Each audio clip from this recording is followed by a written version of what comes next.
Mutton Halim থেকে শুরু করে নান, লাচ্ছা পরাঠা, এগ মশালা ফ্রাইড রাইস, পাত্থর কা গোস্ত আর কোল্ড ড্রিঙ্কস দিয়ে শুরু তো করেছিলাম, তবে হ্যাঁ, তারপরে এখানকার স্পেশাল হচ্ছে শাওয়ারমা।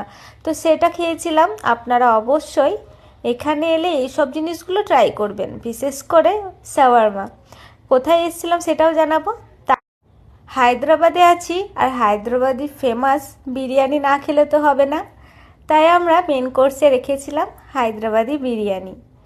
তবে হ্যাঁ, এখানে চিকেন বিরিয়ানি ছিল, যেহেতু আমরা মাটন খাই না। তবে হ্যাঁ, পাত্থার কা গোস্তটা এতটাই টেস্টি ছিল যা আমি 2 পিস মতো খেয়ে নিয়েছিলাম মাটন। আমি মাটনটা 1-2 পিস মতো খেতে পারি, সেটা নির্ভর করে সম্পূর্ণই রান্নার উপর। তো দেখুন, এখানে বিরিয়ানি খেতে শুরু করে দিয়েছি। আর এসেছিলাম, এবার বলে দিই কোথায়, গ্রিল 9। আপনারা হায়দ্রাবাদে এলে অবশ্যই এখানে আসবেন।